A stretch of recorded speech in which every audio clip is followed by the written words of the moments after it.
Hello dears, in today lecture we will discuss about the pumps. As I told you earlier about the pumps, pumps is the part of the turbo machine.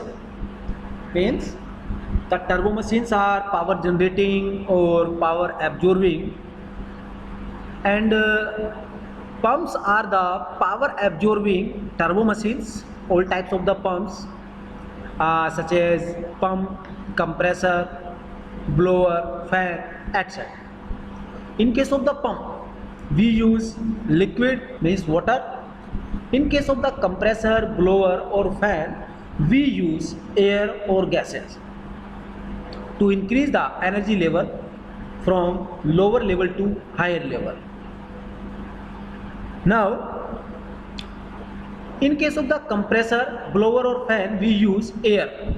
Then how we will differentiate it is fan, it is compressor or it is blower? On the behalf of pressure, means up to 3 bar, we call the device as a fan.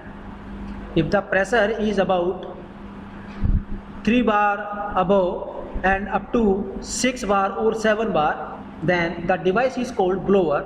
And the pressure more than 6 bar, the device is called compressor.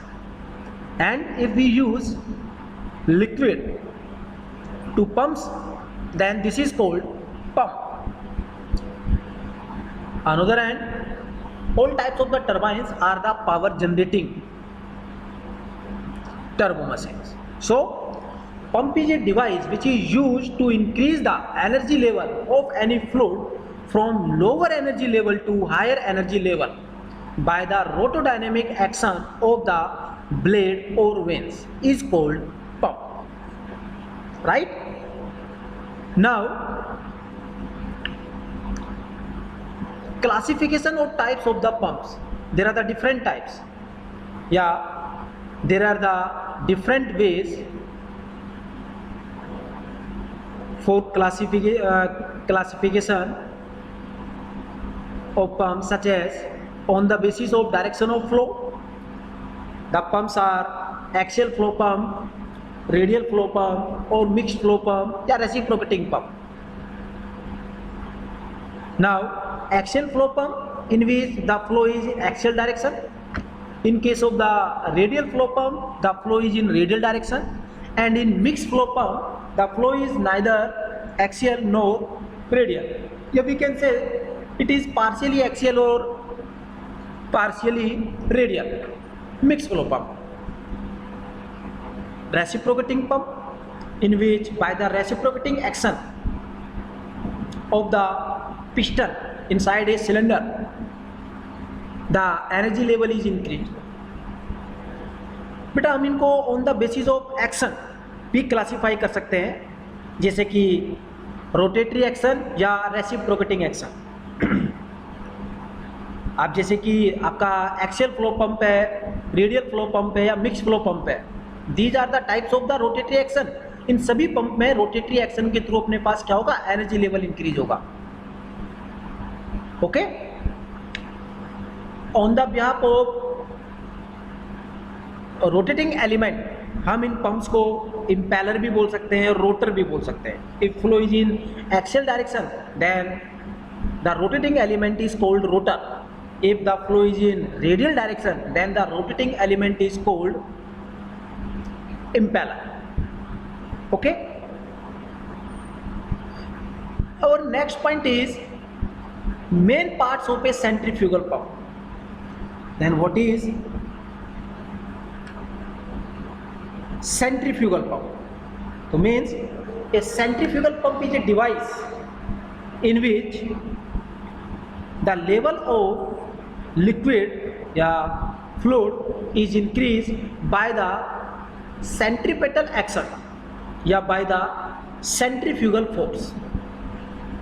तो बेटा अब हम इस diagram में देख सकते हैं, these are the this is the schematic layout of the centrifugal pump. The main components of the centrifugal pump are the suction pipe. This is the suction pipe. Next one is the casing या impeller हम बोल सकते हैं, ठीक है। And next is the delivery pipe या delivery whole.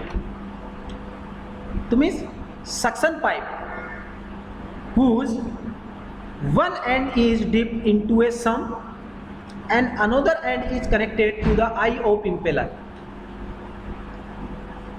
Okay, that is called the suction pipe. And impeller is a set of blade.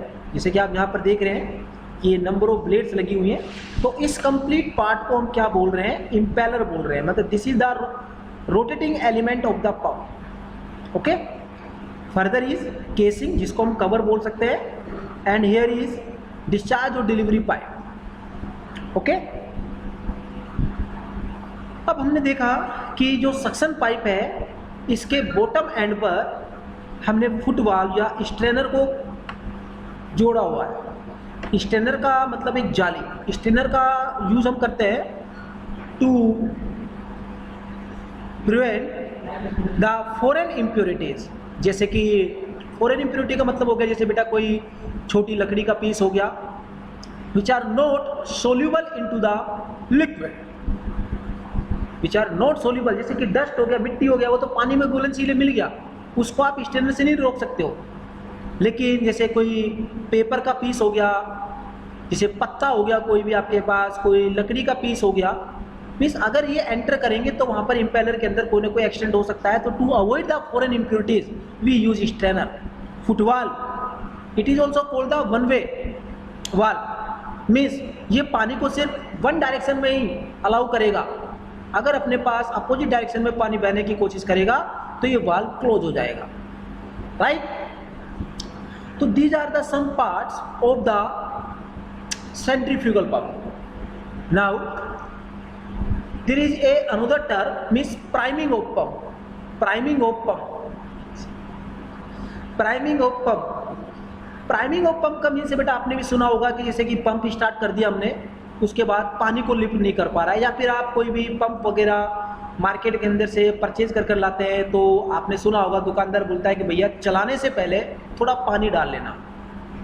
क्योंकि यहाँ पर जो इम्पेलर अपने पास सिंपल एक्शन क्या कर रहा है कि एक साइड से अपने पास सक्शन कर रहा है, दूसरी साइड से क्या कर रहा है, डिस्चार्ज और डिलीवरी कर रहा है। इन स्टार्टिंग कंडीशन अगर हम प्राइमिंग नहीं करते हैं तो सक्शन पाइप के अंदर और केसिंग के अंदर कंप्लीटली क्या है, एयर है, एटमॉस्फेरिक प्रेशर है। सेकंड जो सम के अंदर जो हमारा वाटर है, जो लिक्विड है, उसकी टॉप सरफेस पर भी क्या एटमॉस्फेरिक प्रेशर है। अब कोई भी चीज कब फ्लो होगा, ड्यू टू प्रेशर डिफरेंस। या तो हम सम के अंदर जो वाटर है इसकी टॉप सरफेस पर जो प्रेशर है इसको इंक्रीज करें ग्रेटर देन एटमॉस्फेरिक प्रेशर, तब वाटर फ्लो करेगा। या फिर हम क्या करें कि सक्शन पाइप या केसिंग के अंदर जो एटमॉस्फेरिक प्रेशर है उसे रिड्यूस करें, वैक्यूम क्रिएट करें। तो मीन्स जब प्रेशर डिफरेंस होगा तो अपने आप पानी मूव करने लग जाएगा।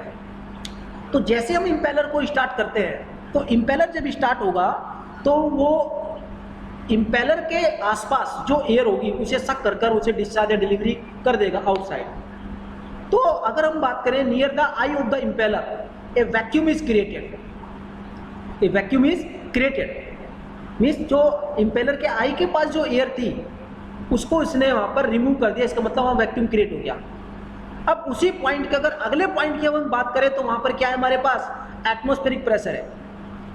तो means we know that atmospheric pressure is greater than the vacuum pressure. So air अपने पास वहां पर जो है वो उस वैक्यूम जोन में एंटर करेगी, और वैक्यूम जोन में एंटर करते ही फिर वहां पर हमारा इम्पेलर लगा हुआ है, वो फिर उस एयर को सक कर कर बाहर निकालेगा। तो मीन्स कंप्लीटली अगर हम देखें तो सक्शन पाइप के अंदर जितनी भी एयर थी एटमॉस्फेरिक एयर उसको उसने रिमूव कर दिया, रिमूव हो गया। अब हम बात करते हैं इस पॉइंट पर, हियर इस लाइन के अबोव अपने पास वैक्यूम है और यहाँ पर हमारे पास क्या है, टॉप सरफेस पर एटमॉस्फेरिक प्रेशर है। तो due to this pressure difference water will start lift in the suction pipe. धीरे धीरे ये वाटर अपने पास क्या हो जाएगा, यहाँ से इंक्रीज होने लगेगा और ये अपने पास इम्पेलर के अंदर एंटर कर जाएगा। क्लियर चीज।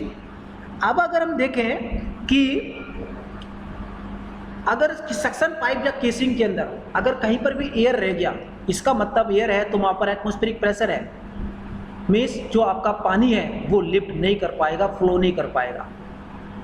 तो means priming is a process, priming is a process of filling the suction pipe, casing and some portion of the discharge or delivery pipe with water is called priming of the pump. Clear? तो priming is a process, suction pipe को, casing को और delivery pipe को पानी से भरना, that is called the priming of a pump, या that is called the priming, right? तो इस लेक्चर में हम इतना ही कराएंगे। Thank you.